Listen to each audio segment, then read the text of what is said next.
Hello everyone, welcome to next lecture. तो हम लोगों ने डिस्कस किया था कि कैसे बंगाल की पार्टीशन जब होती है तो उसके बाद 1905 से लेकर के लगभग 1908 तक हमें पार्टीशन के ऑफ शूट के रूप में एक एंटी पार्टीशन मूवमेंट की शुरुआत देखने को मिलती है, जिसे कि हम लोग स्वदेशी मूवमेंट के रूप में पहचानते हैं। ये चीज़ हम लोग देख चुके हैं। तो ये स्वदेशी मूवमेंट ने अल्टीमेटली मॉडरेट्स के रोल को कम कर दिया and this give a rise to new leadership called the extremist. ठीक है, एक्सट्रीमिस्ट को राइज मिला इसके बाद से, और वहाँ से एक्सट्रीमिज़म एज विचारधारा से इनफैक्ट मोटिवेट होकर के कुछ लोग उसकी प्रैक्टिकलिटी में चले गए।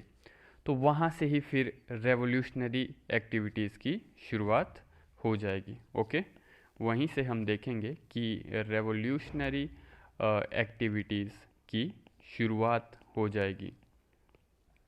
और अब हम लोग क्या करें कि अब रेवोल्यूशनरी एक्टिविटीज़ या फिर हम कहें रेवोल्यूशनरी नेशनलिज्म के ऊपर हम लोग जा रहे हैं। तो क्रांतिकारी राष्ट्रवादियों के लिए, इनके लिए कभी कभी बुक्स के अंदर अगर आप देखोगे तो एक शब्द लिखा जाता है जिसको रेवोल्यूशनरी टेररिस्ट भी कहते हैं। तो जो ये रेवोल्यूशनरी टेररिस्ट नाम का या फिर जो ये शब्द है, ये हम लोग यूज़ नहीं करेंगे। Okay, we will refrain from using any such terms, क्योंकि हम देखेंगे कि कुछ ऑथर्स हमें मिलेंगे जो ऐसे शब्दों का उपयोग करते हैं, पर मूलतः ये एक एंग्लिकल अप्रोच है। ठीक है, तो कॉलोनियल व्यू से जो हिस्ट्री लिखी गई है, ये उस अप्रोच में इन्हें रेवोल्यूशनरी टेररिस्ट कहा जाएगा, पर हम इन्हें आतंकवादी नहीं मानते। हालांकि हम देखेंगे भारत के अंदर भी कुछ मार्क्सिस्ट स्कूल ऑफ थॉट के अंदर भी कुछ ऑथर्स ये शब्द का इस्तेमाल करेंगे, पर खैर उनके लिखने का इंटेंशन कुछ और हुआ करता था। और ओके, तो इस बेसिस के रूप में वी विल फाइंड कि हम लोग रेवोल्यूशनरी नेशनलिज्म या फिर हम कहें रेवोल्यूशनरी एक्टिविज़म जो है, इस प्रकार के शब्दों का उपयोग करेंगे इंस्टेड ऑफ रेवोल्यूशनरी टेररिज्म। ठीक है, तो किस तरह के शब्दों का इस्तेमाल करेंगे हम, जैसे कि रेवोल्यूशनरी नेशनलिज्म हो गया या फिर रेवोल्यूशनरी एक्टिविज़म, क्योंकि तब के टेररिज्म और आज के टेररिज्म में बहुत डिफरेंस है। ठीक है, तो इसलिए हम रेवोल्यूशनरी टेररिस्ट जैसे शब्द इस्तेमाल नहीं करेंगे। तो रेवोल्यूशनरी नेशनलिज्म एक ऐसा टॉपिक है जो दो फेजेस के अंदर भारत में आएगा। Phase one of revolutionary nationalism हमें देखने को मिलेगा 1900 से लेकर के 1915 तक। ठीक है, क्या देखने को मिलेगा हमें? फेज़ वन देखने को मिलेगा हमें रेवोल्यूशनरी एक्टिविज़म का। तो आप देखोगे कि इसकी शुरुआत तो वैसे बहुत पहले 1880s में ही हो चुकी है, पर ये प्रॉपर क्लाइमैक्स में 1900 से 1915 के बीच में पहुंचा। फिर थोड़ा गैप आएगा और अगेन फेज़ टू की शुरुआत होगी। ठीक है, phase two will be somewhere in the 1924 से लेकर के 25 में शुरुआत होगी and it will go up to 1935। ठीक है, ये होगा हमारा फेज़ टू। ओके, तो खैर फेज़ टू को हम बाद में पढ़ेंगे, पहले हम फेज़ वन को पढ़ेंगे। और फेज़ वन और फेज़ टू के बीच में एक वैक्यूम पीरियड आता है लगभग 7-8 साल का। तो ये जो वैक्यूम पीरियड था ये इसलिए था क्योंकि during this period we will see Gandhi ji का आगमन हो चुका है और गांधीयन मूवमेंट की शुरुआत हो रही थी, तो इस वजह से भी थोड़ा बहुत गैप था। पर अगर गांधी जी नहीं भी आते तो भी वैक्यूम आता, क्योंकि क्रांतिकारी घटनाएं जो होती हैं वो रातों रात कंटिन्यू नहीं होती हैं, एनर्जी अच्छों की डाउन हो जाती है। तो कई ऑथर्स कहते हैं कि गांधी जी के कारण ये गैप आया था, ये ठंडा हुआ था रेवोल्यूशनरी नेशनलिज्म। पर रियलिटी ये है कि इनफैक्ट आप विद्रोह की प्लानिंग करोगे तो हर एक दिन तो आप विद्रोह नहीं कर पाएंगे, you will take a break as well. तो आप लोगों को समझना होगा कि जो ये बीच में ब्रेक का पीरियड था, हो सकता है कि गांधी जी के आने के कारण शायद वो ब्रेक थोड़ा जल्दी आ गया। So now let us go to the phase one of revolutionary movement. अब यहाँ से किस प्रकार के सवाल आ सकते हैं, तो वो ये है, एक तो आपको लीडर्स के ऊपर सवाल आ सकता है कि कौन कौन से लीडर्स थे। इनके ओरिजिन के पीछे क्या क्या कारण था, जो एक्सट्रीमिस्ट के अंदर हम पढ़ेंगे, है ना, वही मैक्सिमम कारण थे इनके ओरिजिन के पीछे के भी। ज़्यादा कोई डिफरेंस नहीं मिलेगा आपको रेवोल्यूशनरी एक्टिविज़म के पीछे के रीजंस का। जो रीजंस हमने एक्सट्रीमिस्ट के पीछे के देखे, वही हमें यहाँ पर भी देखने को मिलेंगे। और जो सवाल आपको आ सकता है वो आ सकता है इनके इंस्टीट्यूशन के ऊपर, इनकी ऑर्गेनाइजेशन के ऊपर, कि इनके द्वारा कौन कौन सी संस्थाओं का निर्माण किया गया था। What kind of organization were established by them. So this is also one of the reason जहाँ से क्वेश्चन आ सकता है। तीसरा, अगर आप समझने की कोशिश करोगे तो इनके द्वारा कई बुक्स पब्लिश की गई थी, ठीक है, कई मैगज़ीन पब्लिश की गई थी, और कई जो इनके द्वारा जनरल पब्लिश की गई हो, तो उसके ऊपर भी इनके लिटरेचर के ऊपर सवाल आ सकता है। तो इसके ऊपर फिर कौन कौन सा कॉन्स्पिरेसी के लिए केस चलेगा, कौन से रेवोल्यूशनरी एक्टिविस्ट के ऊपर, तो वो भी आपके ऊपर आपके पास क्वेश्चन आ सकता है एग्ज़ाम में। और एंड में इनका कंट्रीब्यूशन पूछा जा सकता है आपसे कि इनका कंट्रीब्यूशन क्या था, तो वो आपको ऑटोमेटिकली स्टोरी लाइन के थ्रू समझ आ जाएगा कि इनका क्या कंट्रीब्यूशन था। तो अभी हम फेज़ 1 ऑफ रेवोल्यूशनरी एक्टिविटीज़ देखेंगे कि ये कौन से एरिया में एक्टिव थी, है ना। आपको पूछा जा सकता है कि इनके ऊपर कौन कौन सा कहाँ का षड्यंत्र का केस हुआ था। षड्यंत्र यानी कि क्योंकि जब ये लोग किसी घटना में पकड़े जाते थे तो इनको कोर्ट में बुला करके ब्रिटिश सरकार जो है अलग अलग प्रकार के कानूनों का उपयोग करके इनको जेल में डाल देती थी। कुछ लोग बाहर निकले जेल से, कुछ नहीं निकल पाए, तो that is also one of the thing which we will सी।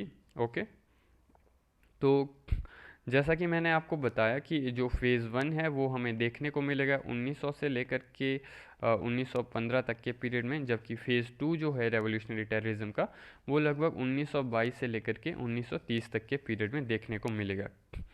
अगर हम देखें कि इनके पीछे क्या कॉजेज़ थे इन एक्टिविटीज़ के पीछे, तो होता ये है कि जब स्वदेशी मूवमेंट आपका होगा, तो स्वदेशी मूवमेंट के बाद हमने देखा किस तरह से एक्सट्रीमिस्ट लीडर्स जो हैं वो एक लिमिट से ज़्यादा अचीव नहीं कर पाए, उनको एक एक करके जेल में डाल दिया गया।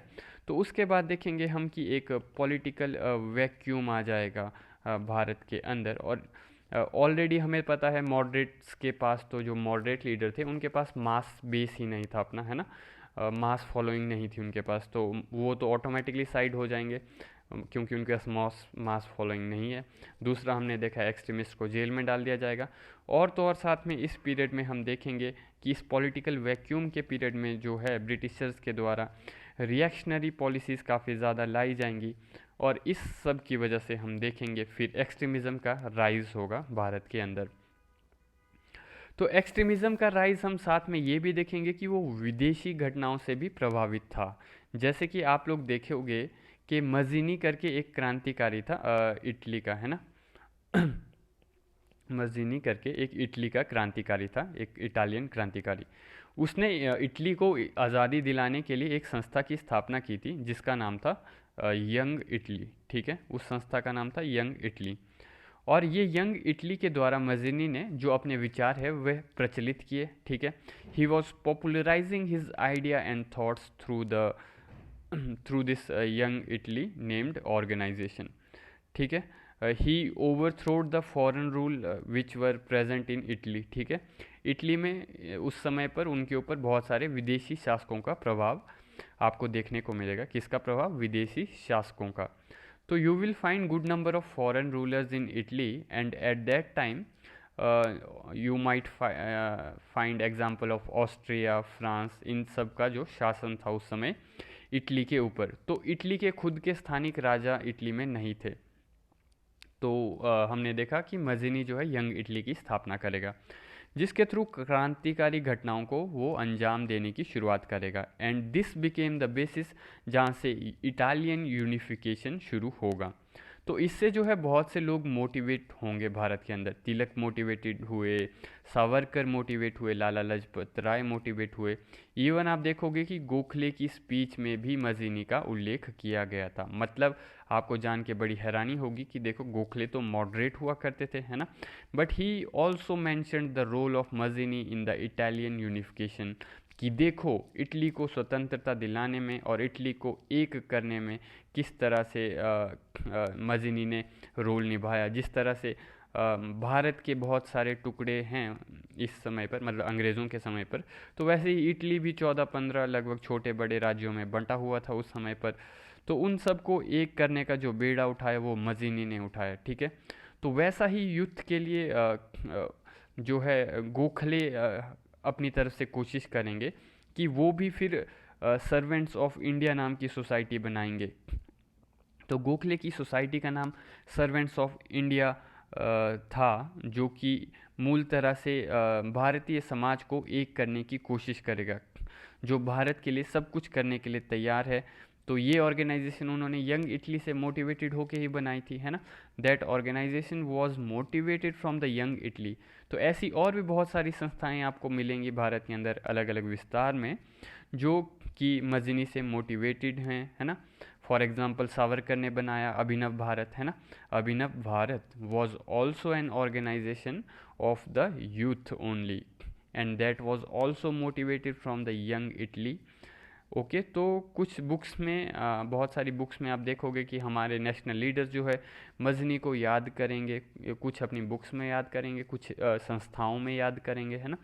तो इस तरह से मजनी प्लेड एन इम्पॉर्टेंट और we can say active role in inspiring the Indian national movement. तो और भी बाहर की फॉरेन की बहुत सारी इंसिडेंट्स थी, जैसा हमने आपको लास्ट क्लास में भी बताया था कि कैसे जापान की लड़ाई हुई थी रशिया के साथ, है ना। अब जापान और रशिया के बीच में जो लड़ाई हुई वो कोई पत्थर मारने वाली लड़ाई तो थी नहीं, है ना। इनके बीच में तो फुल ब्लडी वॉर हुई थी, है ना। तो बंदूक की नोक के ऊपर लड़ाई हो रही थी। उसमें जापानियों ने ये प्रूव करके दिखाया कि भाई सबसे जो है नंबर्स जो हैं वो मैटर नहीं करते, what matters that is the will power to fight, ठीक है। नंबर्स मैटर नहीं करते बल्कि फाइट करने की विल पावर मैटर करती है। तो ओके, अगर आपके पास लड़ने का जज्बा है तो आप लड़ सकते हो, ठीक है। तो इस तरह का जज्बा जो है रेवोल्यूशनरी एक्टिविटीज़ के थ्रू इंडियंस के अंदर भी पैदा करना चाहते थे रेवोल्यूशनरी नेशनलिस्ट, ठीक है। तो वो इसी चीज़ की कोशिश करेंगे। वो कहेंगे कि अगर जापान रशिया को हरा सकता है बंदूक की नोक के ऊपर, तो हम क्यों नहीं हरा सकते अंग्रेज़ों को, है ना। हम भी खुद की सेना बनाएंगे, we will form an army. तो इस तरह से क्रांतिकारी इंडियन सोच रहे थे कि हम खुद की सेना बनाएंगे। एक और इंटरनेशनल इंसिडेंट हमें इथोपिया का देखने को मिलता है, किस तरह से जो है इथोपिया एक छोटा सा देश वो इटली को हरा देगा, है ना। इटली जो कि उससे पहले खुद गुलाम था, फिर जब इटली देश बना तो वो अफ्रीका को गुलाम बनाने चल पड़ा, है ना।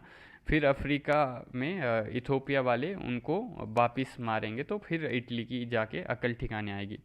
पर वहाँ से फिर हम दोबारा फ्यूचर में देखेंगे कि जब मसोलिनी निकल करके आएगा इटली में, तो उसे लगेगा कि इथोपिया से हमारी हार जो है वो एक अपमान थी, है ना। हमारे पास अपनी कोई कॉलोनी क्यों नहीं है ना। तो जबकि इटली खुद यूरोप की एक कॉलोनी था, it was colony of Europe and then you become a nation state. अब आपका अगर खुद का देश बन गया तो अब आप अफ्रीका को गुलाम बनाने चले थे, है ना। जिन आइडियल्स के ऊपर आपने अपने नेशन को बिल्ड किया था, आप उनको भूल गए जब आप अफ्रीकन्स के ऊपर अटैक करने गए, है ना। तो फिर अफ्रीकन्स ने कैसे आपकी पिटाई कर दी, है ना, इथोपिया की। तो ये सब चीज़ें हमें देखने को मिलेंगी। तो अगर हम रेवोल्यूशनरी एक्टिविटीज़ की बात करें, वो हमें पूरे इंडिया में ऑलमोस्ट देखने को मिल ही जाएगी हर जगह पे, है ना। तो हमें जैसे बॉम्बे में देखने को मिल जाएंगी, बंगाल में देखने को मिल जाएंगी, नॉर्थ इंडिया में देखने को मिल जाएंगी, साउथ इंडिया में देखने को मिल जाएंगी, यहाँ तक कि हमें अब्रॉड में भी फॉरेन कंट्रीज़ में भी रेवोल्यूशनरी एक्टिविटीज़ देखने को मिल जाएंगी। अब्रॉड में फॉर एग्जांपल अगर हम यूरोप की बात करें, यूरोप में हमें इंग्लैंड में देखने को मिल जाएंगी, जर्मनी में देखने को मिल जाएंगे इंडियन रेवोल्यूशनरीज़, हमें फ्रांस के अंदर इंडियन रेवोल्यूशनरीज़ देखने को मिलेंगे, हमें स्विट्ज़रलैंड में भी इंडियन रेवोल्यूशनरी देखने को मिल जाएंगे। यूरोप के अलावा हम देखेंगे यूएसए में भी हमें देखने को मिल जाएंगे अपने रेवोल्यूशनरीज़। तो अब हम सबसे पहले शुरुआत बॉम्बे से करेंगे। बॉम्बे के अंदर हम अब देखेंगे रेवोल्यूशनरी एक्टिविटीज़ को, फिर बाकी हम धीरे धीरे और रीजन्स को भी और एरियाज़ को भी कवर करेंगे। तो बॉम्बे में हम देखेंगे कि 1880s में होगी शुरुआत, इसकी रेवोल्यूशनरी एक्टिविटीज़ की हो जाएगी। तो अब यहाँ से आगे काफ़ी ज़्यादा फैक्चुअल पार्ट आने वाला है, तो फैक्चुअल पार्ट में आपको बस मल्टीपल रिविजन्स करने हैं ताकि आप याद रख सको। तो हमें 1879 में बॉम्बे के अंदर को देखने का के लिए मिलेगा रामोसी पीजेंट रिवोल्ट। ठीक है, क्या देखने को मिलेगा? रामोसी पीजेंट रिवोल्ट हमें देखने को मिलेगा 1879 के पीरियड में। ये किसके द्वारा किया गया था? ये किया गया था वासुदेव बलवंत फड़के के द्वारा। ठीक है, वासुदेव बलवंत फड़के के द्वारा ये रामोसी पीजेंट रिवोल्ट किया गया था। तो जो वासुदेव बलवंत फड़के हैं, इनको हम first revolutionary of modern India भी कहते हैं। He is regarded as the first revolutionary of modern India, first revolutionary of modern India. So he is regarded as first revolutionary of modern India. तो इन्होंने आवाज़ उठाई कि ब्रिटिश राज की का एक ही इलाज है, वो है स्वराज। ठीक है, अगर हमें ब्रिटिश राज की कोई रेमेडी चाहिए तो वो सिर्फ़ और सिर्फ स्वराज है।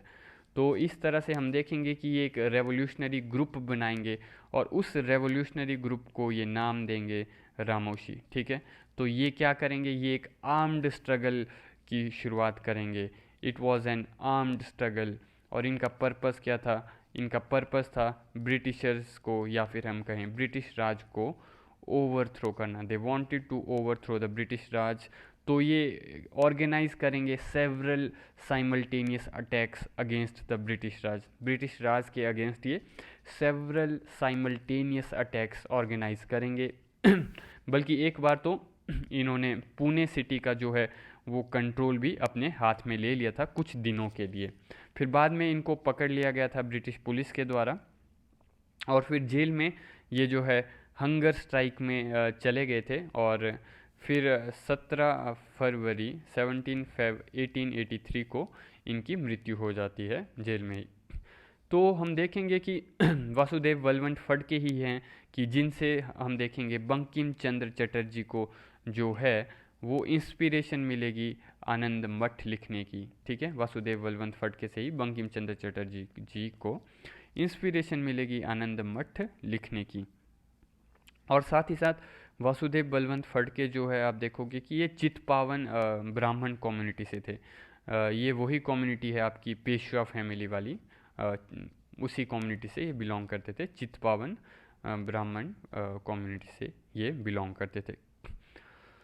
तो ये जो आपका रामोशी रिवॉल्ट था ये मूल तरह से पीजेंट रिवॉल्ट नहीं था। ठीक है, क्योंकि ये थोड़ा ब्रिटिश रूल को ओवरथ्रो करने के पर्सपेक्टिव से हम इसको देखते हैं। और साथ ही साथ ये मॉडर्न थॉट से भी गाइडेड आपको एक रिवोल्ट देखने को मिलेगा। हम ये कह सकते हैं कि ये ट्रेडिशनल रिवोल्ट नहीं था, पर आधुनिक राष्ट्रवाद से प्रेरित था ये।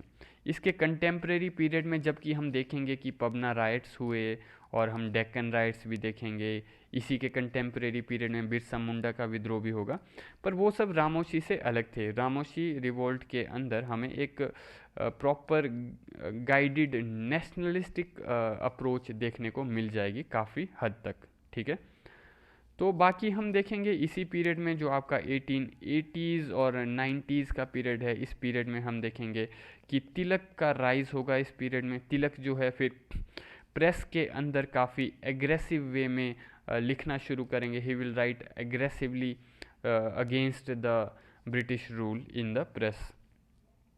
तो महाराष्ट्र में basically Tilak Maharaj was one such personality who guided and motivated multiple leaders.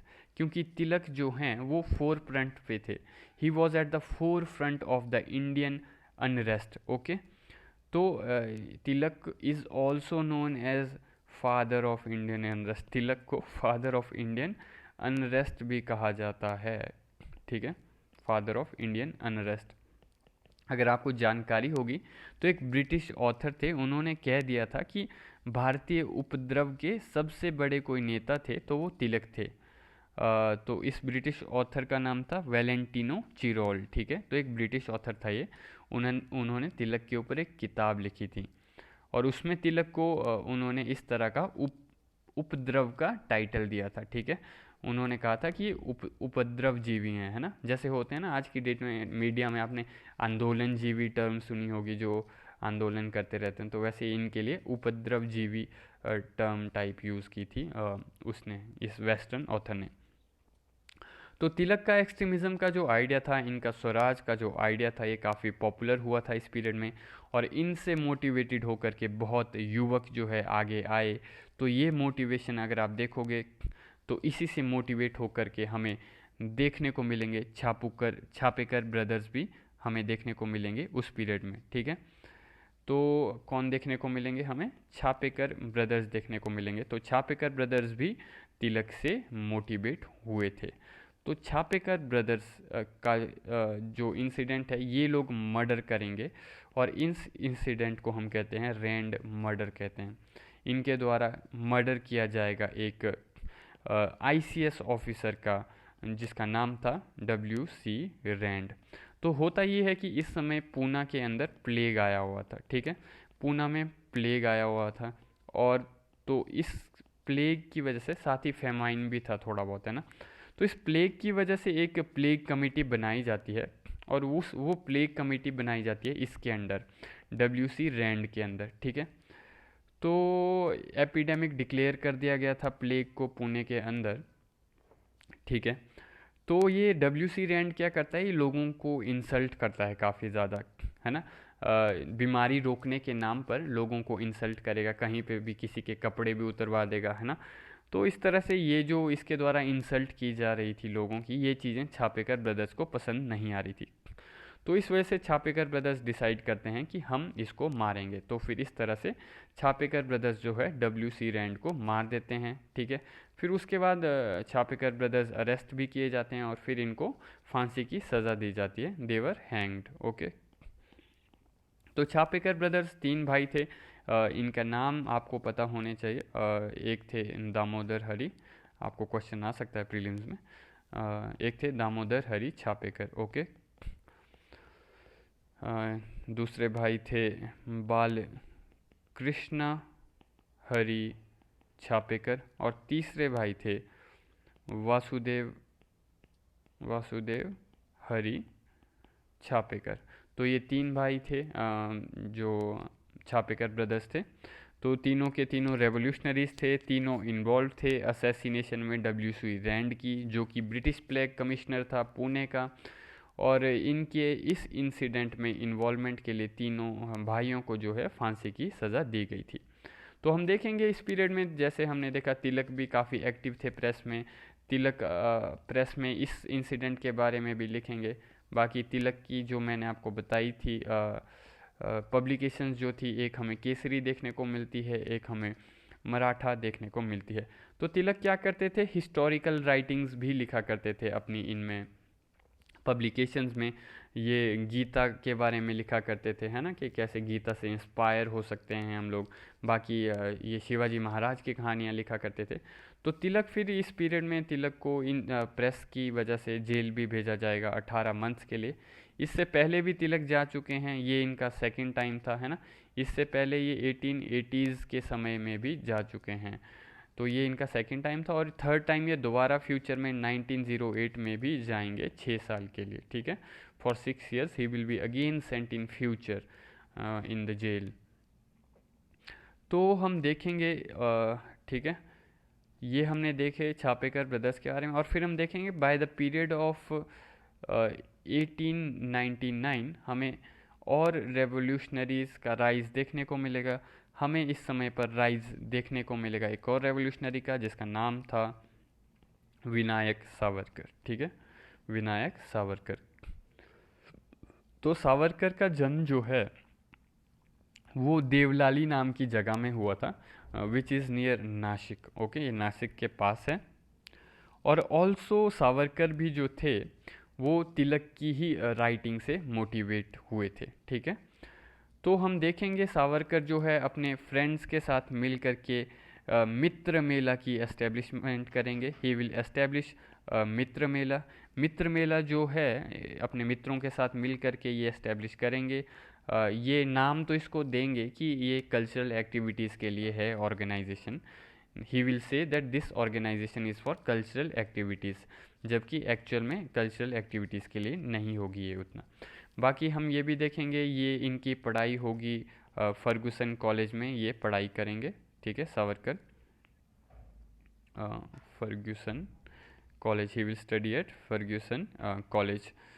तो इस कॉलेज में ही ये फिर और रेवोल्यूशनरीज़ के साथ कांटेक्ट में आएंगे। अगर आपको याद नहीं है कि फर्ग्यूसन कॉलेज कहाँ पर था, तो ये पूना में था और ये बनाया गया था डेक्कन एजुकेशन सोसाइटी के द्वारा ये बनाया गया था। और डेक्कन एजुकेशन सोसाइटी किसके द्वारा बनाई गई थी?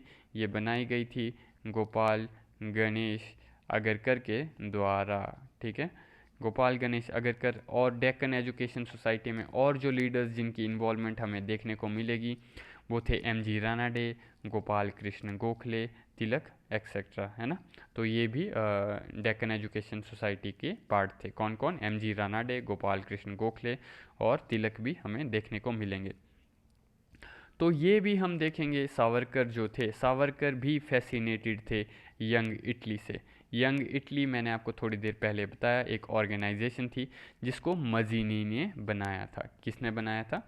मजीनी ने बनाया था। ये जो मजीनी थे ये यंग इटली नाम की ऑर्गेनाइजेशन में जो यूथ थे उनको गुरिल्ला वॉरफेयर करना सिखाते थे कि किस तरीके से जो हैं गुरिल्ला वॉरफेयर किया जा सकता है।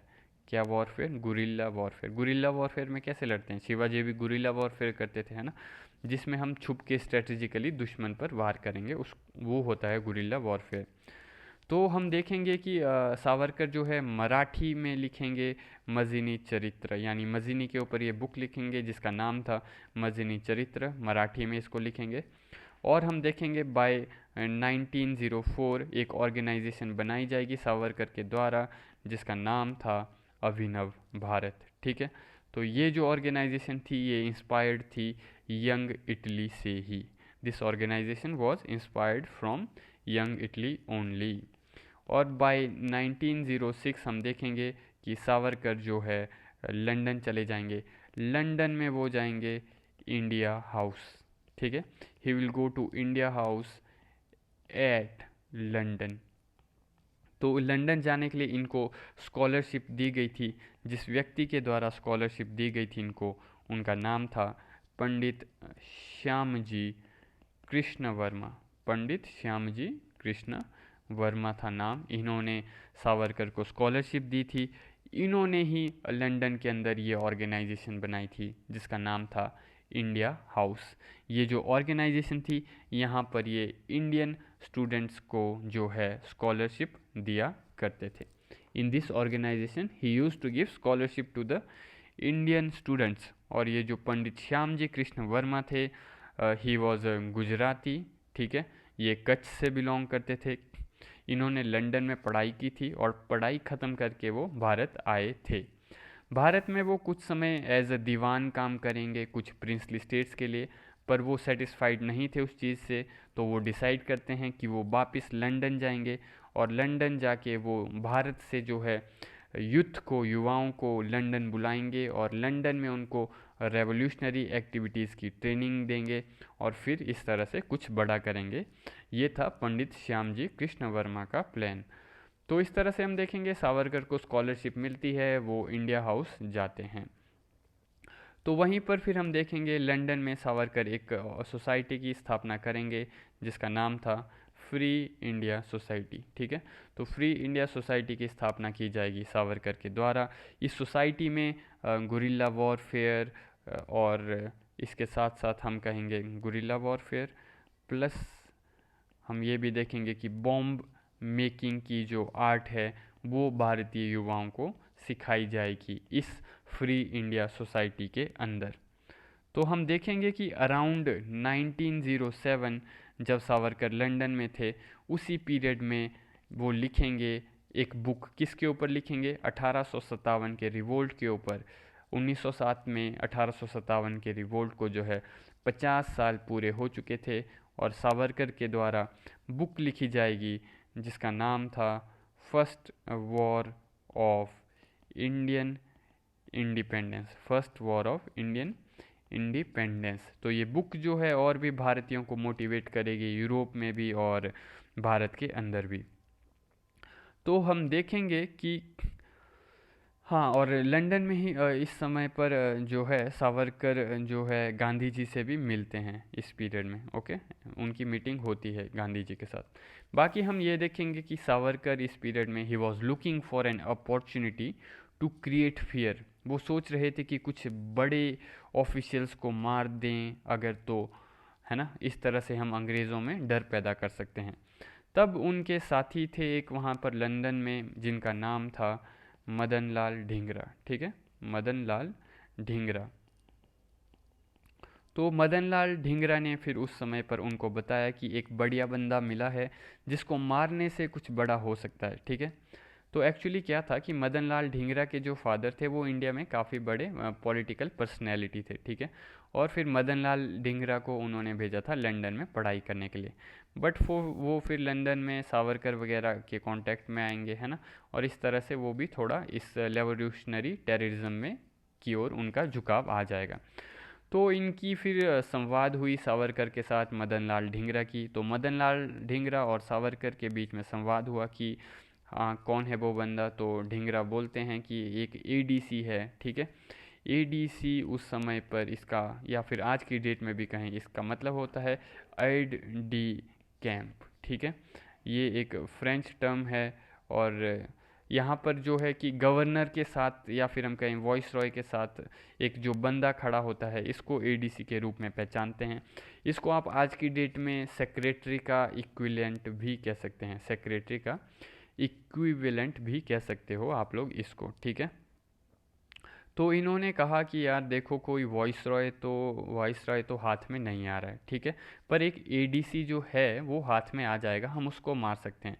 तो मदन लाल जी ने बताया कि there is a ADC called Curzon Wyllie. ठीक है, उस एडीसी का नाम था कर्जन विली। तो there is a ADC called Curzon Wyllie. और ये जो कर्जन विली था इसका पूरा ओरिजिनल नाम था विलियम कर्जन विली। ठीक है, पूरा नाम क्या था, विलियम कर्जन विली। तो यू विल फाइंड कि his original name was William Curzon Wyllie. और प्लीज़ ये बात माइंड में रखना कि ये लॉर्ड कर्जन नहीं था। ठीक है, लॉर्ड कर्जन अलग था, इनको आप मिक्स मत कर देना आपस में। लॉर्ड कर्जन एक गवर्नर था, जबकि ये जो है ये एक एडीसी था। तो मदन लाल ढींगरा और सावरकर के द्वारा एक साजिश की गई। सावरकर ने इनको बढ़िया सी बंदूक दी और ये इनके ऊपर ब्रिटिश सरकार ने आरोप लगाया था सावरकर के ऊपर कि इट वॉज सावरकर जिन्होंने मदन लाल ढींगरा को बंदूक दी थी। तो फिर मदन लाल ढींगरा को सावरकर ने बोला कि जाओ और इसको ठोक दो। तो ये लोग जो है ये विली जो था, वाइल कर्जन विली, ये लोग शाम को जो है एक जिम खाने में जाते थे, जिम खाना यानी क्लब में जाते थे। शाम को बैठते थे, पत्ते वगैरह खेलते थे, दो चार पैग मार के वापस आते थे। ठीक है, तो मदन लाल ढींगरा उस दिन फिर उनको मिले, है ना। तो उन्होंने इसने विली ने, कर्जन विली ने मदन लाल ढींगरा को पहचाना भी, क्योंकि उनके फादर, ढींगरा के फादर दोस्त हुआ करते थे।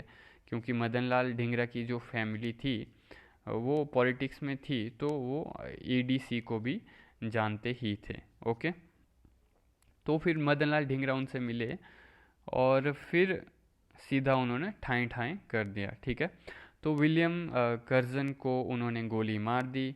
तो ये घटना आपकी 1909 में हुई थी।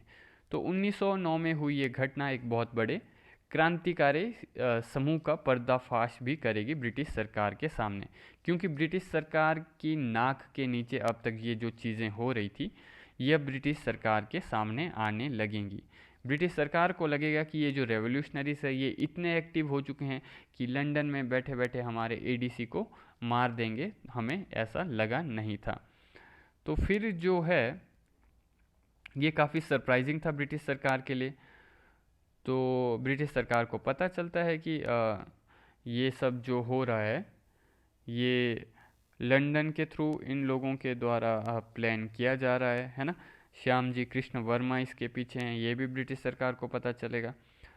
तो अब होगा क्या, इस इंसिडेंट के बाद एक तो मदन लाल ढींगरा जी को हैंग कर दिया गया, इनको लटका दिया गया, इनको पकड़ के हैंग कर दिया जाएगा। और फिर सावरकर को भी over a period of time आप देखोगे सावरकर एक और कॉन्स्पिरेसी में भी पकड़े जाते हैं over a period of time. उस कॉन्स्पिरेसी को कहते हैं नासिक कॉन्स्पिरेसी। तो आप देखोगे कि एक्चुअली क्या था कि जो सावरकर के ऊपर एक और आरोप लग के रखे आएगा। आरोप ये था कि सावरकर ने एक तो मदन लाल ढींगरा की मदद तो की ही थी, वो आरोप तो था ही। उसके अलावा नासिक नाम की जगह में जो वहाँ पर एक डिस्ट्रिक्ट मैजिस्ट्रेट हुआ करता था जिसका नाम था जैक्सन, ठीक है, उसको गोली मार दी जाती है बाय यूथ जिसका नाम था अनंत कानहरे। अनंत कानहरे था उस यूथ का नाम। तो वो जो है इस जैक्सन को जो कि डिस्ट्रिक्ट मैजिस्ट्रेट था उसको गोली मार देते हैं। तो ऐसा आरोप लगा सावरकर के ऊपर। इस यूथ को भी जो बंदूक भेजी गई थी, ये बंदूक इंग्लैंड से भेजी गई थी और सावरकर के द्वारा किया गया था, ये बंदूक भेजी गई थी।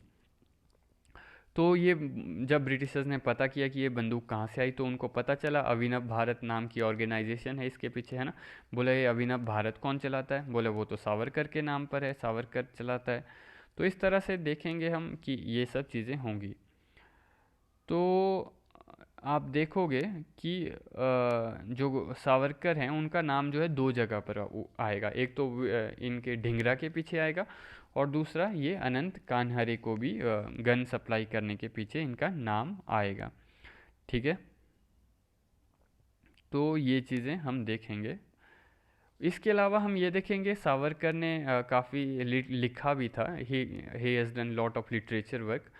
तो इन्होंने 2 नोवेल लिखी थी, हिस्ट्री के ऊपर 3 बुक्स लिखी थी, फिर काफ़ी सारे इन्होंने प्लेज भी लिखे थे, शॉर्ट स्टोरीज, पोइम्स वगैरह भी लिखी थी। ठीक है, ये एक एडमायरर थे इटालियन पॉलिटिशियन मजीनी के। इन्होंने मराठी में जोसेफ मजीनी के ऊपर बुक भी लिखी और ये जो बुक थी ये बाद में इनके भाई के द्वारा पब्लिश की गई थी। इनके भाई का नाम था बाबा राव सावरकर। ये इनकी बुक जो इंडियन वॉर ऑफ इंडिपेंडेंस थी वो भी काफ़ी इन्फ्लुएंशियल बुक थी। इस बुक को Indian war of independence book को सीक्रेटली पब्लिश किया गया था पहले हॉलैंड के अंदर, क्योंकि ऑब्वियसली ब्रिटेन में तो अलाउ करना नहीं था उन्होंने। इसको हॉलैंड में पब्लिश किया गया था सीक्रेटली। और बाद में हम देखेंगे कि सिकंदर हयात खान जो थे, सिकंदर हयात खान, ये सिकंदर हयात खान जो थे एक मेंबर थे अभिनव भारत के। ये जो है ये इस बुक की कॉपीज़ को लाएंगे जो है छुपा करके सीक्रेटली और भारत में लाएंगे। ठीक है, तो इस तरह से बाद में ये भारत में भी आ जाएगी ये बुक।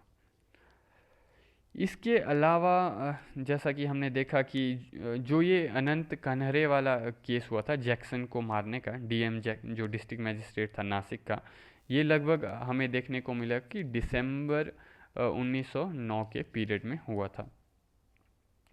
तो सावरकर को अरेस्ट किया गया था इसके बाद, और सावरकर को जो अरेस्ट करके भेज दिया गया था अंडमान। ठीक है, 1910 में सावरकर को अरेस्ट करके अंडमान भेज दिया गया था। साथ में जो ये आनंद कान्हरे थे, इनका पूरा नाम था अनंत, सॉरी मैंने आनंद बोल दिया, इनका पूरा नाम था अनंत अनंत लक्ष्मण कान्हरे था इनका पूरा नाम। ये इनको 1910 में फांसी पर चढ़ा दिया गया था। अप्रैल 1910 में इनको फांसी पे चढ़ा गया था। उस समय ये सिर्फ 18 साल के थे। He was only of 18 years old. ठीक है, तो इन्होंने एक सीक्रेट रेवोल्यूशनरी सोसाइटी ज्वाइन की हुई थी जिसको हेड करते थे लॉयर कृष्णाजी गोपाल कर्वे। ठीक है, लॉयर कृष्णाजी गोपाल कर्वे इस सीक्रेट सोसाइटी को हेड करते थे और इन्होंने ये सोसाइटी ज्वाइन की हुई थी। और ये जो है अनंत कान्हरे जो थे ये अगेंस्ट में थे ब्रिटिश ऑफिसर जैक्सन के, जो कि कलेक्टर था नासिक का। ठीक है, हम देखेंगे कि दिसंबर 21, 1909 को ये गोली चलाएंगे इसके ऊपर, कलेक्टर के ऊपर। इसके अलावा होता ये है कि ये थी अनंत कान्हारे अनंत लक्ष्मण कान्हारे की स्टोरी, है ना। तो इंडियन रेवोल्यूशनरी थे ये और इन्होंने नासिक में ब्रिटिश कलेक्टर को मारा था। तो इस तरह से ये काफ़ी इम्पोर्टेंट इवेंट था history, in the history of Nashik, है ना, and in the history of Indian revolutionary movement. तो इस इंसिडेंट की वजह से भी हम देखेंगे सावरकर को जेल में डाल दिया जाएगा। तो 1910 में सावरकर को जेल में डाल दिया गया था और लगभग 11 साल बाद 1921 में सावरकर को छोड़ दिया जाएगा। तो अब सवाल ये था कि उनको जेल से छोड़ा गया तो काफ़ी लोग, आप देखोगे काफ़ी लोगों ने आवाज़ की कि देखो सावरकर ने तो मर्सी पिटीशन लिख दी, कहा कि है ना आज के बाद मैं कोई भी इस प्रकार की घटना को अंजाम नहीं दूंगा, मुझे मुक्त कर दिया जाना चाहिए। तो इसलिए लोग सावरकर को क्रिटिसाइज़ करते हैं, है ना। पर आपको ये देखना होगा कि देखो माफ़ी मांगी क्यों, है ना। अगर आप कभी उठा करके गांधी जी के लेटर्स देखोगे या कभी आप दादा भाई नारोजी के लेटर्स देखना उठा के, या फिर आप कभी गोपाल कृष्ण गोखले के लेटर्स उठा के देख लेना, तो सब लोग ब्रिटिश सरकार के सामने हाथ जोड़ते थे। आप अंबेडकर का चेक करना, अंबेडकर हमेशा सरकार के फेवर में ही बात करेंगे, है ना। समझे कि नहीं समझे। तो सरकार की फेवर में बात करना, सरकार के साथ बात करना या फिर सरकार से संवाद करना, ये कोई अजीब बात नहीं थी। It was normal at that point. क्योंकि ऑब्वियसली आप ऐसा सोचो कि एक जगह सावरकर, दो कंडीशन देख रहे हैं हम। एक कंडीशन ये होती कि सावरकर पूरी लाइफ जो है जेल में ही रहते, ठीक है। और वहीं इसकी जगह अगर मर्सी पिटीशन लिख के सावरकर जेल से बाहर आ रहे हैं और किसी ना किसी वे में इंडिया के लिए कंट्रीब्यूट कर रहे हैं, तो विच इज़ मच बेटर। एक जगह जेल में बैठे रहो और आप कंट्रीब्यूट नहीं कर पा रहे हो, और दूसरी जगह आप मर्सी पिटीशन लिख के बाहर आ रहे हो, तो आप सोसाइटी के वेलफेयर के लिए कंट्रीब्यूट कर पाओगे। तो ऑब्वियसली जो ऑप्शन सावरकर के द्वारा चूज़ किया गया, it was a more intelligent option I guess, है ना। तो दूसरा अगर हम देखें सावरकर के बारे में, तो उन्होंने सोशल रिफॉर्म्स में भी काफ़ी काम किया सावरकर ने। ही वॉज द वन जिसने इंटरकास्ट डाइनिंग सिस्टम की शुरुआत की। He started intercaste dining, okay, intercaste dining की इन्होंने शुरुआत की। तो वो चाहते थे कि लोगों के बीच में जो है जात पात की प्रथा है वो ख़त्म हो जाए, है ना। सो ही कंटिन्यूड इंटरकास्ट डाइनिंग। ये करने से अल्टीमेटली उनको लगा था जाति प्रथा खत्म होगी और लोग छुआछूत नहीं करेंगे। वी विल ऑल्सो फाइंड कि सावरकर के थॉट्स जो थे वो जो टू नेशन थ्योरी के उनके थॉट्स थे, ठीक है। कौन से वाले thoughts, we are talking about two nation theory जो थी इंडिया और पाकिस्तान की, हिंदुओं के लिए अलग देश और मुस्लिमों के लिए अलग देश। तो इनकी जो टू नेशन की थ्योरी थी उसको भी क्रिटिसाइज़ किया जाता है।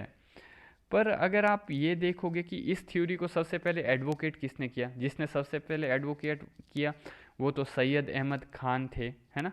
क्योंकि it was Syed Ahmed Khan who came up with this idea of two races and two religious antagonist communities not able to stay together, ठीक है।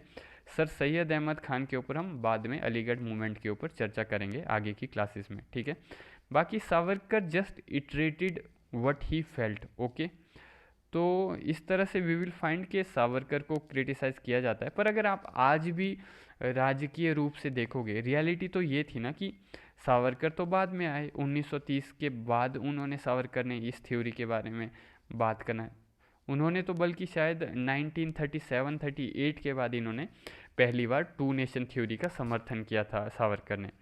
तो अगर टू नेशन थ्योरी में आप सावरकर को क्रिटिसाइज़ करते हो, तो आपको ये भी देखना पड़ेगा कि पूरी की पूरी इंडियन नेशनल कांग्रेस ने भी इसी चीज़ का समर्थन किया था। क्योंकि जब 1947 में बंटवारा हुआ तो सावरकर थोड़ी ना थे उस समय पर सत्ता पर, है ना।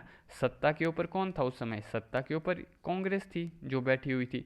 It was Gandhi, it was Nehru, it was Patel, it was Rajendra Prasad who decided that let the partition should take place, ठीक है। तो दिस थिंग शोज के Savarkar was not sitting at the helm of affairs, है ना।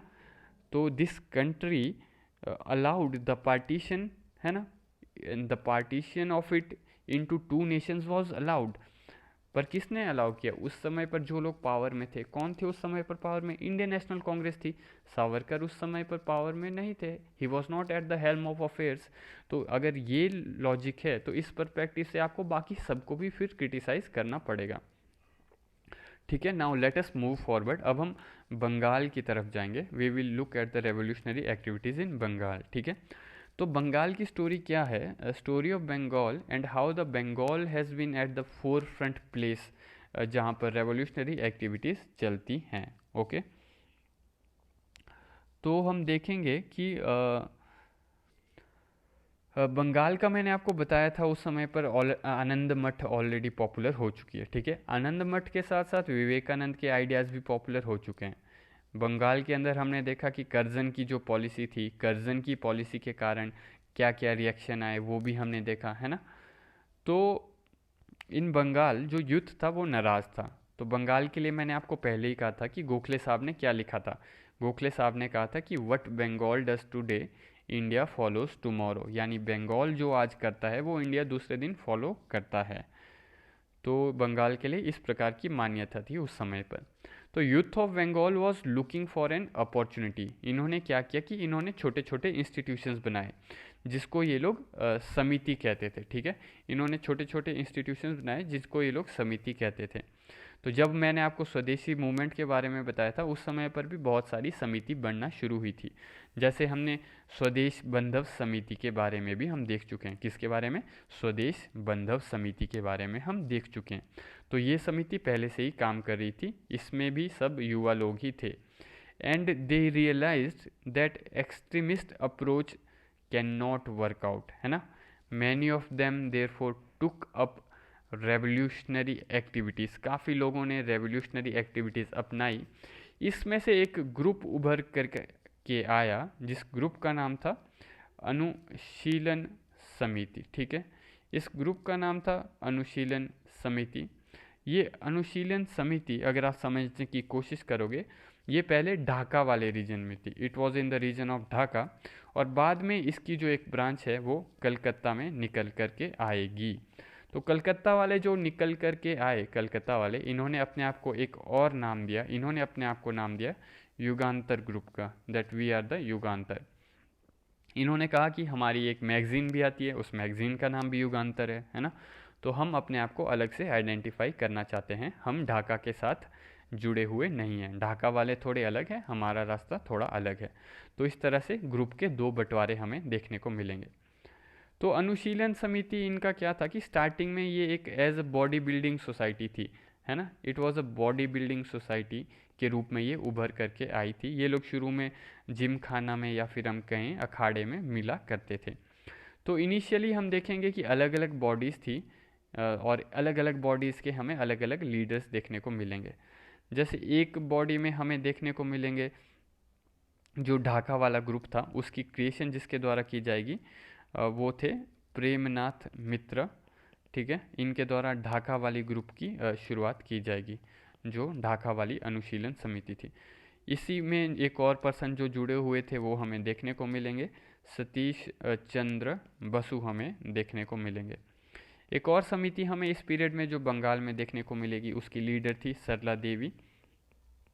इनकी वाली ऑर्गेनाइजेशन ज़्यादा लाइमलाइट में नहीं आई।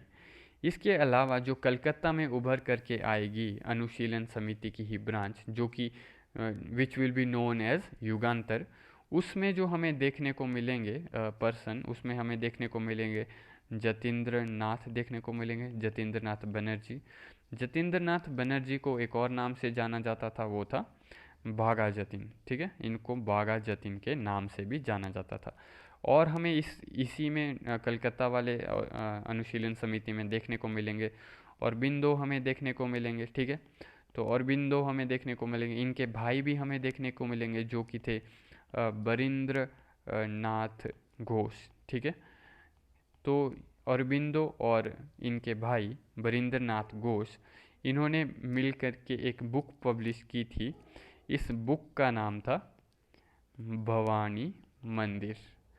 तो नाम था भवानी मंदिर। इस बुक में एक्चुअली ये बताया गया था the technique of how to make a bomb. ये चीज़ इस बुक में बताई गई थी भवानी मंदिर में। इसके अलावा ये दोनों मिल करके, औरबिंदो और बरिंद्रनाथ मिल करके युगांतर को भी पब्लिश करते थे। ठीक है, दे use to publish Yugantar also. और एक और पब्लिकेशन थी इसकी इनकी, उनका नाम था संध्या।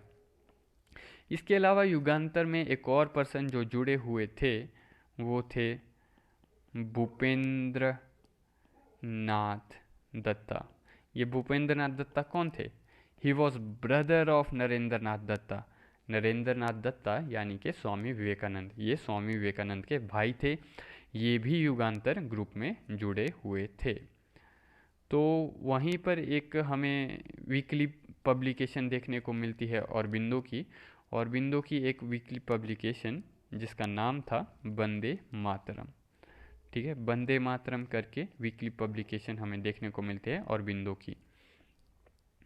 इसके अलावा तो जैसा कि मैंने आपको बताया कि हम देखेंगे कि जो अनुशीलन समिति थी वो दो ब्रांचेज में टूटेगी। ये होगा बाय द टाइम ऑफ 1905 अनुशीलन समिति। ठीक है, जो आपकी अनुशीलन समिति है इसकी हमें दो ब्रांचेस देखने को मिलेंगी। एक जो है वो है ढाका वाली। ठीक है, ढाका अनुशीलन समिति। ठीक है, जो ढाका की अनुशीलन समिति है it was motivated by P Mitra. अभी हमने देखा किसके द्वारा मोटिवेटेड थे? पी मित्रा यानी कि प्रेमनाथ मित्रा के द्वारा ये मोटिवेटेड थी। पी मित्रा और इनके साथ साथ हमें देखने को मिलेंगे इस ऑर्गेनाइजेशन को स्टार्ट करने में जिसका रोल था वो थे विपिन चंद्र पाल। ये वही विपिन पाल हैं, लाल बाल पाल वाले जो मैंने आपको बताया था, है ना, जिन्होंने स्वदेशी मूवमेंट में अहम भूमिका निभाई थी। ये वही विपिन चंद्र पाल हैं। तो ये लोग ढाका अनुशीलन समिति बनाएंगे। तो ढाका अनुशीलन समिति जो है नए लीडर्स को मोटिवेट करेगी। इन्हीं नए लीडर्स को जिनको ये मोटिवेट करेंगी उनमें से एक हमें देखने को मिलेंगे पुलिन बिहारी दास। ठीक है, पुलिन बिहारी दास भी हमें इस ढाका अनुशीलन समिति में देखने को मिलेंगे। इनके द्वारा ऑर्गेनाइज की जाएगी 12 डकैती या डकैती हम कह सकते हैं, 12 डकैती इनके द्वारा ऑर्गेनाइज की जाएगी 1908 में। इस डकैती में क्या था कि इन्होंने डिसाइड किया था कि जो इधर 12 रीजन में जो ज़मींदार ब्रिटिशर्स के लॉयल हैं उनसे हम पैसा लूटेंगे। तो ये इन्होंने किया था। ठीक है, उसके बाद इनको जेल में डाल दिया गया था। He was put into jail and sent to Andaman. तो बाद में फिर ये छूटते हैं लगभग 1920 के पीरियड के आसपास। ठीक है, और फिर जब ये जेल से छूट के आएंगे फिर उस समय पर 1920 में ये एक ऑर्गेनाइजेशन बनाएंगे जिसका नाम है भारत सेवक संघ। ठीक है, भारत सेवक संघ नाम की ऑर्गेनाइजेशन बनाई जाएगी पुलिन बिहारी दास के द्वारा। ठीक है, तो ये तो हो गया जो हमने देखा ढाका वाली अनुशीलन समिति। वहीं कलकत्ता वाली अनुशीलन समिति जो थी, ठीक है, जिसको युगांतर ग्रुप भी कहते हैं। ठीक है, युगांतर ग्रुप ये था कलकत्ता वाला। तो ये जो ग्रुप है ये ज़्यादा एक्टिव होगा आपका 1905 के बाद। ठीक है, इसको स्टार्ट किसने किया था? इसको स्टार्ट किया था अरविंदो ने और बरिंद्र नाथ ने, जैसा कि मैंने आपको बताया अभी थोड़ी देर पहले। इसके साथ साथ भूपेंद्र नाथ दत्ता भी इसमें जुड़े थे जो कि स्वामी विवेकानंद के भाई थे। और इसके अलावा हमें देखने को मिलेंगे जतीन्द्र नाथ बनर्जी। जतीन्द्र नाथ बनर्जी जिनका एक और नाम था, एक और नाम से जिनको जाना जाता था वो था बागा जतीन नाम से इनको जाना जाता था। इसके अलावा एक और लीडर जो हमें जुड़े हुए देखने को मिलेंगे इस ग्रुप में वो थे रास बिहारी बोस। कौन? रास बिहारी बोस। और फ्यूचर में हम देखेंगे ये जो रास बिहारी बोस हैं ये जो हैं ये हार्डिंग के ऊपर जो है बॉम्ब फेंकेंगे। ठीक है, हार्डिंग के ऊपर ये बॉम्ब फेंकेंगे लगभग 1911-12 के पीरियड में। और फिर over a period of time ये जापान को चले जाएंगे। He will run away to Japan. तो ये याद रखिएगा कि Ras Bihari Bose is different from Ras Bihari Ghosh. ठीक है, क्योंकि जो रास बिहारी बोस है, बोस जो हैं वो आपका हार्डिंग के ऊपर बॉम्ब डालेंगे, जबकि घोष अलग है। तो देयरफॉर रिमेंबर बोस वाले जो हैं बी फॉर बॉम्ब, यानी ये रेवोल्यूशनरी वाले हैं। तो इस तरह से आप याद रखिएगा। जबकि रास बिहारी घोष वो वाले हैं जो हमने देखा था सूरत में जब कांग्रेस का सेशन हुआ था उस समय पर जिनको प्रेसिडेंट चूज़ किया गया था, इनको चूज़ किया गया था। फिर तिलक के सपोर्टर्स ने स्टेज पर जूते भी फेंके थे, है ना। तो ये रास बिहारी घोष उस सेशन में प्रेसिडेंट चुने गए थे, जबकि रास बिहारी बोस अलग हैं। बोस ने बॉम्ब फेंका था हार्डिंगे के ऊपर। तो अगर हम युगांतर ग्रुप जो है, ठीक है, कलकत्ता वाला जो युगांतर ग्रुप है उसकी वर्किंग को देखें, तो उसकी वर्किंग हमें इंडिया में भी देखने को मिल जाएगी और हमें अब्रॉड में भी देखने को मिल जाएगी। इंडिया के अंदर हम देखेंगे कि जब अर्ली 1907 के बाद स्वदेशी मूवमेंट जब लगभग ख़त्म होने लगेगा तो रेवोल्यूशनरी एक्टिविटीज़ का राइज होगा। काफ़ी एक्टिविटीज़ इसमें से युगांतर ग्रुप के द्वारा की जाएगी।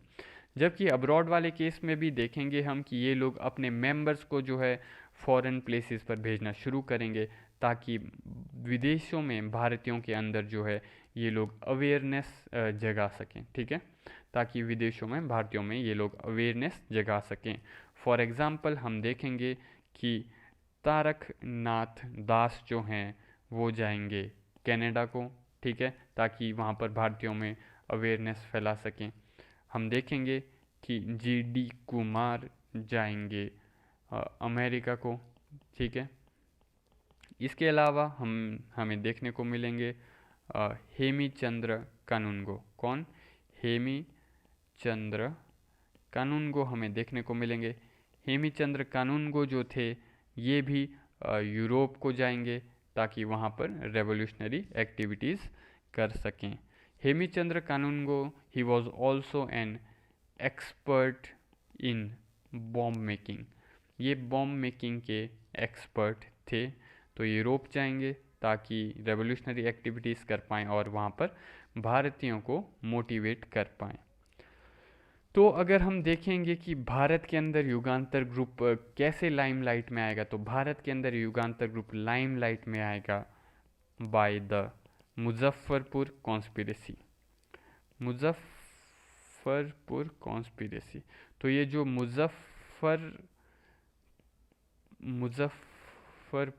कॉन्स्पिरेसी है, ठीक है, ये कॉन्स्पिरेसी आपकी लगभग 1908 में होगी। तो होता क्या है कि एक जज था, ठीक है, किंग्सफोर्ड नाम का एक जज था। तो ये जो जज था ये काफ़ी बायस्ड था, ये भारतीयों के अगेंस्ट फैसले देता था, काफ़ी बायस्ड था ये भारतीयों के प्रति। तो फिर हमें देखने को मिलेंगे कि युगांतर ग्रुप के दो व्यक्ति जिनका नाम था प्रफुल्ल चाकी और खुदीराम बोस, ठीक है, प्रफुल्ल चाकी और खुदीराम बोस, ये दोनों डिसाइड करेंगे कि हम इसको मारेंगे। ये दोनों इस समय लगभग 17 साल के थे। तो ये डिसाइड करेंगे कि हम जो है किंग्सफोर्ड को मारेंगे। किंग्सफोर्ड जो कि एक जज था। तो ये क्या करते हैं, बॉम्ब फेंकेंगे किंग्सफोर्ड की हॉर्स कैरिज के ऊपर। पर यहाँ पर थोड़ा ट्विस्ट आ जाता है कि कुछ मिस इन्फॉर्मेशन आ गई थी, ठीक है, और उस मिस इन्फॉर्मेशन की वजह से ये जो बॉम्ब इन्होंने फेंका था, ये बॉम्ब जो है ये फेंका गया ऑन द कैरिज ऑफ, किसकी घोड़ा गाड़ी पर फेंका गया, ये फेंका गया मिस्टर कैनेडीज़ की कैरिज पर, ठीक है। और इस कैरिज में इस समय मिस्टर कैनेडी की दो बहनें थी, 2 सिस्टर्स, और ये दोनों जो हैं मारी जाती हैं इस घटना में। इसको मुजफ्फरपुर कॉन्स्पिरेसी भी कहा जाता है। तो इस घटना के बाद क्या होता है, जो प्रफुल्ल चाकी थे, प्रफुल्ल चाकी तो अपने आप को गोली मार देंगे। He will shot himself. अपने आप को गोली वो इसलिए मारेंगे क्योंकि वो नहीं चाहते थे कि वो अंग्रेज़ों के द्वारा पकड़े जाएं, और साथ ही साथ उनके अंदर थोड़ी गिल्ट की भावना भी आ गई थी कि जो उन्होंने गलती से कैनेडी सिस्टर्स को मार दिया था। बाकी हम देखेंगे खुदीराम बोस को जो है हैंग कर दिया जाएगा। Khudiram Bose was hanged by the Britishers. पर अब इस इंसिडेंट के बाद होगा क्या कि जो ये ब्रिटिश पुलिस थी ये इन्वेस्टिगेशन करना शुरू करेगी कि इन 17 साल के बच्चों के पास बॉम्ब आया कहाँ से, इनको ये बॉम्ब मिला कहाँ से। तो फिर इन्हें पता चलेगा कि बॉम्ब जो बनाया गया था ये बनाया गया था अलीपुर के अंदर एक बॉम्ब फैक्ट्री में, ये बॉम्ब बनाया गया था, ठीक है। तो फिर इन्होंने इसका एक नया केस शुरू किया, जो ये बॉम्ब फैक्ट्री थी अलीपुर के अंदर, कि इसका ये ओरिजिन कैसे हुआ, क्या क्या सिस्टम है, और इसको बोला गया अलीपुर कॉन्स्पिरेसी केस। ठीक है, इसको बोला गया अलीपुर कॉन्स्पिरेसी केस। तो फिर ब्रिटिशर्स को पता चला कि ये जो बॉम्ब बनने की जो टेक्निक है, ये सब इस फैक्ट्री में जो है, ये सब इन लोगों को पता चली भवानी मंदिर नाम की बुक से। तो इन्होंने पता किया कि भवानी मंदिर किसने लिखी है, तो इनको पता चला कि भवानी मंदिर बुक के अंदर ये जो बॉम्ब मेकिंग का प्रोसेस है, ये लिखा गया है घोष ब्रदर्स के द्वारा। अभी मैंने थोड़ी देर पहले भी आपको बताया गया है ना कि बरिंद्रनाथ घोष और अरबिंदो के द्वारा जो है ये भवानी मंदिर बुक लिखी गई थी। तो इनके ऊपर फिर अब पुलिस आ जाती है। इस पूरी कॉन्स्पिरेसी में लगभग 34 लोग अरेस्ट किए जाएंगे, जो ये अलीपुर कॉन्स्पिरेसी थी।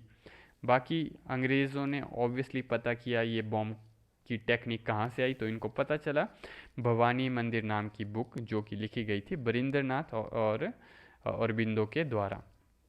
तो होता ये है कि बरिंदर को जो है, ठीक है, डिपोर्ट कर दिया जाता है सेल्यूलर जेल में, है ना, अंडमान निकोबार। ठीक है, he was deported, Barindranath was deported.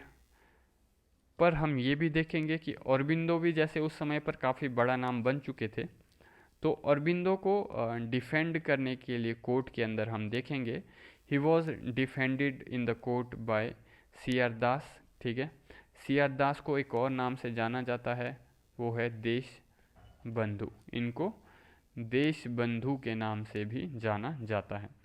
Over a period of time आप देखोगे सी आर दास राइज करेंगे एक बड़े नेता के रूप में बंगाल के अंदर, और तो और यही सी आर दास जो है ये सुभाष चंद्र बोस के गुरु भी बनेंगे।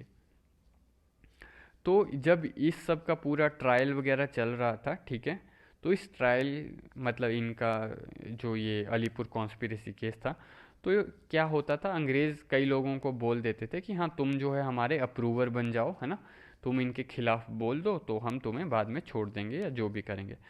तो इस तरह से हम देखेंगे कि एक इस ट्रायल के दौरान कई लोगों को या विटनेसेस को मारा भी गया, क्योंकि जैसे फॉर एग्जांपल एक नरेंद्र गोसाई नाम का व्यक्ति जो रेडी हो गए थे अप्रूवर बनने के लिए। तो होता क्या है कि इनको मारने का प्लान किया जाएगा नरेंद्र गोसाई को कि भाई तू अप्रूवर कैसे बना, और मारने का प्लान किया जाएगा ऐसे कुछ व्यक्तियों के द्वारा जो युगांतर से ही बिलोंग करते थे, युगांतर ग्रुप के व्यक्ति जो अभी बाहर थे, है ना, उनके द्वारा प्लान किया जाएगा कि अप्रूवर्स को हम मारेंगे। और फिर इस दौरान कोर्ट के अंदर जो है शूटिंग होगी, है ना, कोर्ट के अंदर गोलियां वगैरह चलेगी, और एक डिप्टी एसपी डीवाईएसपी जो है मारा जाएगा। इसका नाम था शमसुल असलाम। शमसुल असलाम जो है मारा जाएगा कोर्ट प्रेमाइसिस के अंदर 1910 में। तो इसको मारने का जो प्लान किया था वो किया गया था जतिन और कुछ और लोगों के द्वारा, तो वो लोग भी फिर अरेस्ट हो जाते हैं, जतिन वगैरह। ठीक है, और लेटर ऑन क्या होगा कि जतिन को भी लेटर ऑन 1911 के पीरियड में छोड़ दिया जाएगा, क्योंकि there was lack of evidence against him. ठीक है, तो जतिन को भी छोड़ दिया जाएगा। तो हमने क्या देखा, हमने देखा कि 1910 में कोर्ट के अंदर हंगामा होगा, है ना, तो ये जो शूट आउट होगा कोर्ट के अंदर इसको मारने के लिए, अप्रूवर को मारने के लिए, पर मारा जाएगा एक डिप्टी एसपी। ठीक है, कोर्ट प्रेमाइसिस के अंदर। तो इसके बाद हमने देखा कि बागा जतिन को अरेस्ट कर लिया गया। ठीक है, तो अब हुआ क्या था इस पीरियड में कि बागा जतिन भी जेल में है ना, और बिंदो भी जेल में। पर हुआ ये कि 1911 तक इनको मिले नहीं सबूत वगैरह, तो इनको फिर छोड़ दिया गया। ठीक है, बरिंदर कुमार घोष को हमने देखा कि सेल्यूलर जेल भेज दिया गया था, है ना, कुछ साल तक वो सेल्यूलर जेल में रहेंगे। और अरविंदो को भी इन्होंने जो है अलीपुर कॉन्स्पिरेसी केस में जेल में डाला था। बट फिर अरविंदो बाद में जेल से जब निकलेंगे, उसके बाद Aurobindo over a period of time spirituality में चले जाएंगे और रिटायर हो जाएंगे वो इससे, रेवोल्यूशनरी एक्टिविटीज़ से, और या फिर हम कह सकते हैं कि एक्टिव पॉलिटिक्स से अरबिंदो रिटायर होके स्पिरिचुअलिटी की तरफ चले जाएंगे। ओके, तो जैसा कि हमने देखा कि इस पूरे स्टार्टिंग में जो दो यंग लड़के जो प्लान करेंगे बॉम्ब मारने का, वो थे खुदीराम बोस और प्रफुल्ल चंद्र चक्की। ठीक है, प्रफुल्ल चंद्र चक्की हमने देखा अपने आप को गोली मार लेते हैं। वहीं अगर खुदीराम बोस की बात करूं मैं, तो वो काफ़ी one of the youngest revolutionaries थे इंडियन इंडिपेंडेंस मूवमेंट के अंदर। ठीक है, 16 साल की उम्र में जो है खुदीराम बोस जो है बॉम्ब प्लांट करेंगे पुलिस स्टेशन के नज़दीक और गवर्नमेंट ऑफिशियल्स को भी टारगेट करेंगे। हमने देखा कैसे खुदीराम बोस और प्रफुल्ल चक्की को फिर टास्क मिला था किंग्स फोर्ड को मारने का, जो कि मजिस्ट्रेट था मुजफ्फरपुर बिहार में। ठीक है, हालांकि इनका जो अटेम्प्ट था किंग्स फोर्ड को मारने का वो अनसक्सेसफुल रहता है और कोई और ही टारगेट बन जाता है। उसके बाद इनको सज़ा सुनाई जाती है और 18 साल की उम्र में इन्हें फांसी की सज़ा हुई थी। तो after this Alipur conspiracy case अब जतिन बाकी थे, है ना, और उसके अलावा मैक्सिमम लोग अंडरग्राउंड भी हो गए थे, है ना। बस 2-3 लड़के मेन बाकी थे युगांतर ग्रुप के। तो इनमें से बागा जतिन कहते हैं कि मैं तो अब झुकूंगा नहीं, ठीक है, कुछ करते हैं। तो इसके अलावा जो बाकी थे वो थे भूपेंद्र नाथ दत्ता थे, है ना। पर जो थोड़ा हम देखेंगे कि ये लोग 1911 तक आते आते ठंडे हो गए थे, क्योंकि तो ये डिसाइड करते हैं 2-3 साल थोड़ा अंडरग्राउंड हो जाते हैं। 1911 से 1913-14 के पीरियड तक ये लोग अंडरग्राउंड हो जाएंगे। अंडरग्राउंड का मतलब कोई ज़्यादा पॉलिटिकल एक्टिविटीज़ नहीं करेंगे, ज़्यादा लाइमलाइट में नहीं आएंगे। पर जैसे ही 1914 का समय आएगा तो वर्ल्ड वॉर 1 की शुरुआत हो जाएगी, और वर्ल्ड वॉर 1 में आप देखोगे तो अलाइड और एक्सिस के बीच में हो रही थी वर्ल्ड वॉर 1। अलाइड में हम देखें, अलाइड फोर्सेस में तो ब्रिटेन था, फ्रांस था, फिर बाद में इटली भी आया और बाद में जा कर के यूएसए भी आया। ठीक है, जबकि अगर हम एक्सिस पावर में देखेंगे तो हमें जर्मनी देखने को मिलेगा। जर्मन के साथ साथ ऑस्ट्रिया था और हंगरी भी था, ठीक है, और तुर्की भी था। तो हम देखेंगे कि जर्मनी का उस समय पर फॉरेन मिनिस्टर हुआ करता था जिसका नाम था जिमरमैन। ठीक है, जर्मनी के फॉरेन मिनिस्टर का नाम था जिमरमैन। तो जिमरमैन ने उस पीरियड में घोषणा की हुई थी कि जर्मनी के राजा के बिहाफ में उसने घोषणा की कि अगर ऐसा कोई भी प्रदेश है जो ब्रिटिशर्स के सामने फाइट कर रहा है तो हम उनको जो है वेपन्स देंगे। ठीक है, हम उनको वेपन्स देंगे, चाहे तो ट्रेनिंग वगैरह भी दे देंगे, है ना। तो अब देखो उस पीरियड में क्या था, यूरोप में हमारे रेवोल्यूशनरीज बैठे हुए थे ऑलरेडी। तो फिर 3-4 लोग पहुंच गए, है ना। तो सब एक से एक तूफानी थे, सब यूरोप में 3-4 लोग पहुंच गए, ठीक है। तो उसमें से कुछ पहुंचे युगांतर ग्रुप के, एक, है ना। तो एक युगांतर ग्रुप के लीडर वहाँ पर यूरोप में ऑलरेडी बैठे हुए थे जिनका नाम था वीरेंद्र नाथ चट्टोपाध्याय। ठीक है, क्या नाम था, वीरेंद्र नाथ चट्टोपाध्याय। ये जो वीरेंद्र नाथ चट्टोपाध्याय थे ये सरोजनी नायडू के भाई हुआ करते थे। He was brother of Sarojini Naidu. ये वहाँ पर बैठे थे, उन्होंने जिमरमैन प्लान के बारे में बेसिकली सुना और उनको ये प्लान बढ़िया लगा। तो he started contacting Yugantar group, बोला यार देखो हम क्या कर सकते हैं, है ना। तो फिर ये जानकारी बागा जतिन को भी मिलती है। तो बागा जतिन कहते हैं इनको वीरेंद्र नाथ चट्टोपाध्याय को कि तुम एक काम करो, तुम इससे जिमरमैन से मिलो, ठीक है, मिल के मुझे बताओ कि किस तरह से हथियार आ सकते हैं भारत में, है ना, और भारत में अगर गोला बारूद आ जाएगा तो हम भारत को स्वतंत्रता दिला देंगे, ठीक है। तो ये चट्टोपाध्याय यूरोप में बैठे हुए थे, है ना। और इनके कंटेम्प्रेरी पीरियड के समय में ये सब घटना हो रही है 1914-15 के आसपास, है ना। और इस पीरियड के समय पर हम देखेंगे कि फिर अब इंडो जर्मन प्लॉट की शुरुआत होगी, ठीक है, इंडो जर्मन प्लॉट की शुरुआत होगी इनके द्वारा। तो ये इंडो जर्मन प्लॉट के द्वारा बर्लिन में बैठे हुए वीरेंद्र नाथ चट्टोपाध्याय ने एक कमेटी की स्थापना की जिसका नाम था Indian independence committee. Indian independence committee की शुरुआत की गई वीरेंद्र नाथ चट्टोपाध्याय के द्वारा वहाँ पर यूरोप में। ओके, और ये लोग फिर जिमरमैन प्लान के साथ जुड़ गए। तो युगांतर के क्रांतिकारियों को इकट्ठा किया बागा जतिन ने, है ना। ये तो भारत में फिर हथियार भेजना शुरू किया। प्लान इनका ये था कि बंगाल के नीचे उड़ीसा में बालासोर डिस्ट्रिक्ट में हम लोग जो हैं एक नाव के थ्रू, एक बोट के थ्रू हथियार भेजेंगे और यहाँ पर उतारेंगे। तो अब बागा जतिन यहाँ पर जंगलों में वेट कर रहे थे कि भाई, बोला आज नहीं तो कल, नहीं तो परसों नाव आएगी, ठीक है।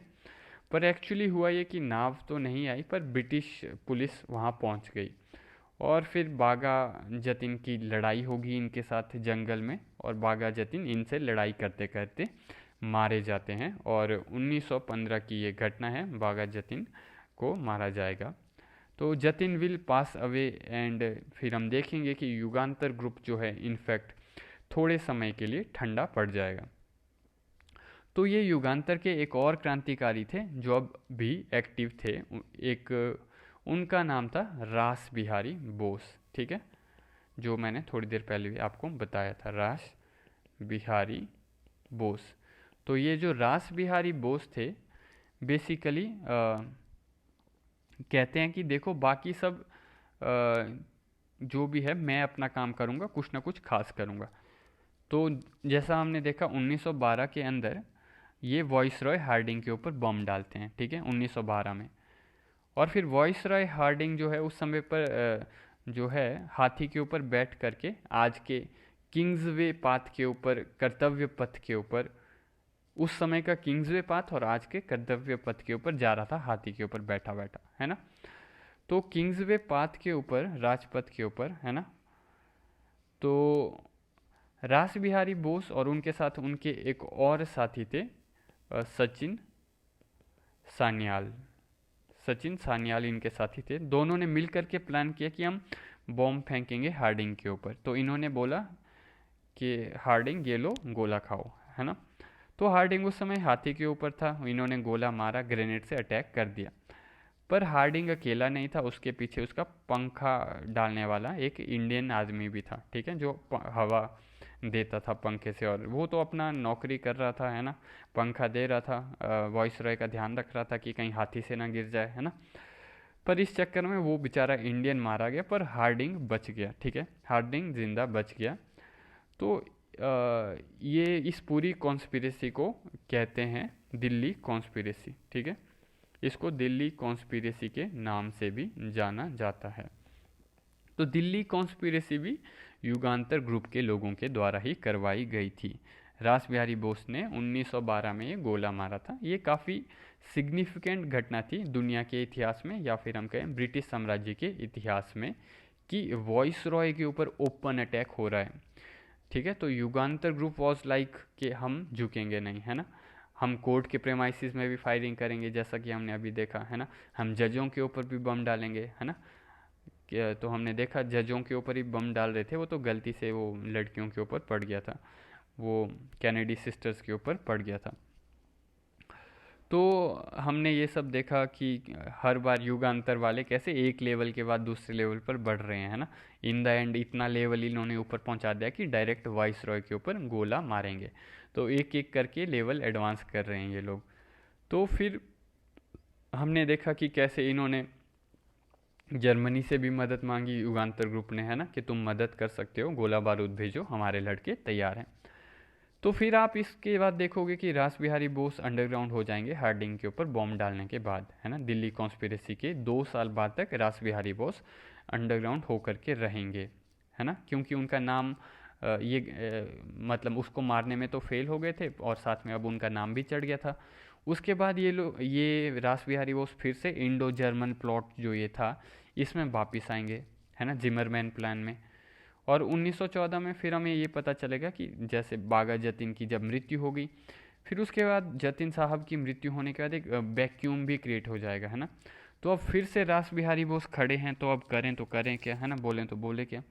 तो 1915 की शुरुआत के दौरान उनको मैसेज मिलता है कि पंजाब में कुछ हो रहा है, पंजाब के अंदर कुछ हो रहा है। तो 1915 की शुरुआत के अंदर, 1915 की लगभग जनवरी फरवरी का महीना था, उनके पास मैसेज आया कि भाई देखो पंजाब में बहुत बूम बूम हो रही है, पंजाब में गदर मूवमेंट की शुरुआत हो रही है, तो वहाँ पर लीडर की ज़रूरत है, बाकी सबको पुलिस ने पकड़ लिया है। तो रास बिहारी बोस भी कहते हैं चलो हाँ ठीक है आया मैं।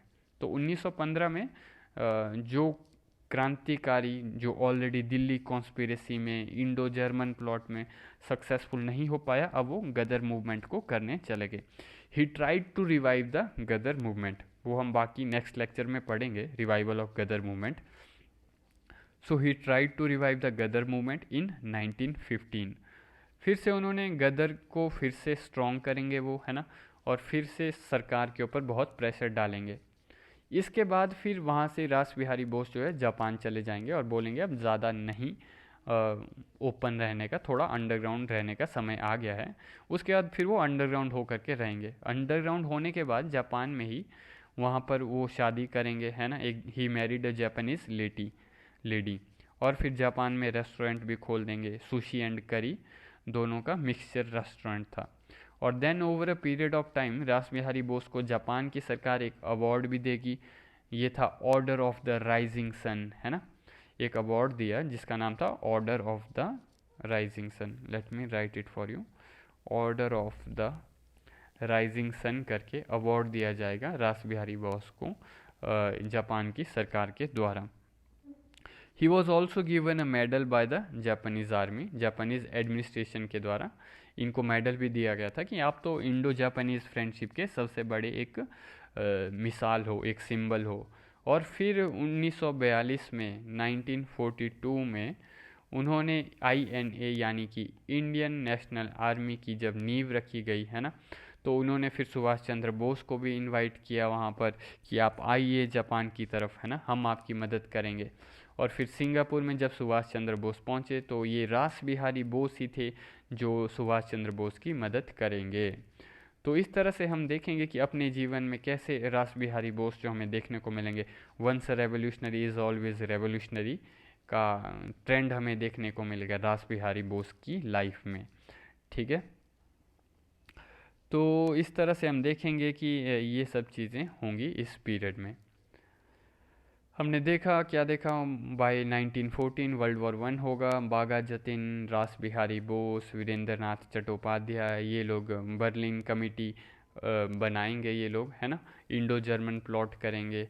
फिर इस तरह से आर्म्स डिलीवरी की कोशिश करेंगे ये उड़ीसा में एक बोट के थ्रू, पर पुलिस को पता चल जाएगा और फिर एनकाउंटर होगा इनका बागा जतिन का, और फिर बागा जतिन की मृत्यु हो जाएगी।